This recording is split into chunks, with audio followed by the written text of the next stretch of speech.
ఈ దిన వాక్య ధ్యానాంశం. ప్రార్థించండి, కష్టపడండి. సమస్య వచ్చిందా, కష్టం వచ్చిందా, వినకూడని వార్త ఏదైనా వినవలసి వచ్చిందా, అయితే ప్రార్థించండి.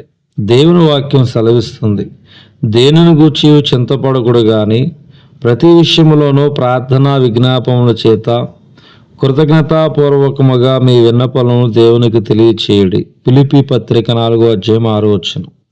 మనము ప్రతిరోజు మోకరించి ప్రార్థించే వారముగా ఉండాలి. మనకున్న భారమంతా యేసు సన్నిధిలో కుమ్మరించాలి. ఒంటెలను ఎడారి ఓడ అంటారు. అవి చాలా భారాలను మోసుకుని వెళ్తాయి.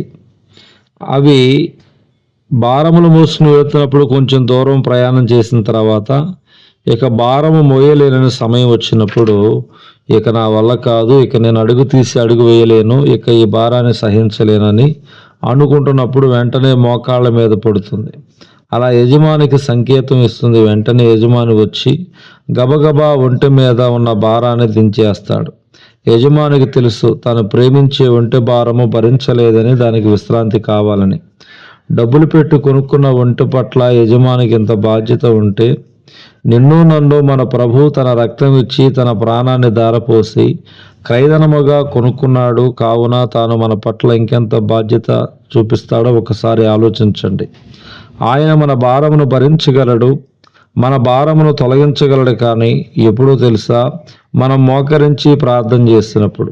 కావున మీకు ఏదైనా కష్టం వచ్చినప్పుడు, ఏదైనా వినకూడని వార్త వినవలసి వచ్చినప్పుడు వెంటనే మోకరించి దేవునితో విన్నవించుకునే ప్రయత్నం చేయండి. మన ప్రభువు తప్పకుండా మీ యొక్క ప్రతి సమస్య నుంచి విడిపించడానికి సమర్థుడు. దయచేసి ఒక విషయం గమనించండి. మనము చేయవలసిన వాటిని చేయకుండా, మన బాధ్యత నిర్వర్తించకుండా కేవలం ప్రార్థన మాత్రమే చేస్తాను అంటే కుదరదు. ఆ తండ్రి కుమారుడు చేపలు పట్టడానికి స్టీమర్లో నదిలోనికి వెళ్ళారు. తండ్రికి ఏల వేస్తున్న సమయంలో కుమారుడు చెప్తున్న మాట, డాడీ మీరు చూస్తూ ఉండండి, ఖచ్చితంగా చేప పడుతుందన్నాడు. అంత ఖచ్చితంగా ఎలా చెప్పగలిగావని అడిగితే, డాడీ నేను దేవునికి ప్రార్థన చేశాను, కావున ఖచ్చితంగా పడుతుంది. కుమారుడు చెప్పినట్టుగానే చేప దొరికింది. మరలా రెండవసారి కూడా అదేవిధంగా గేలం వేస్తున్నప్పుడు, డాడీ నేను ప్రార్థన చేశాను, ఈసారి కూడా తప్పకుండా చేప పడుతుందని చెప్పాడు.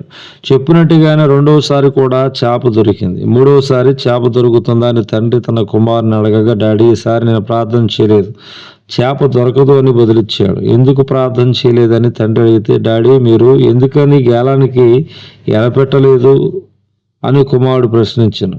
గమనించండి, మనం కేవలం ప్రార్థన చేస్తే మాత్రమే సరిపోదు. మన పని మనం చేస్తే దేవుడు తన పని తాను చేస్తాడు. మనం కష్టపడి పని చేయాలి. అప్పుడు మనము పడ్డ కష్టానికి దేవుడు ఫలితాన్ని అనుగ్రహిస్తాడు. చేయుటకు నీ చేతికి వచ్చిన ఏ పనినైనా నీ శక్తి లోపము లేకుండా చేయమని ప్రసంగి గ్రంథం 9:10 చెప్పబడుతుంది. దేవుడి దిన వాక్య ధ్యానం దేవుడు దీవించునుగాక. ఆమేన్.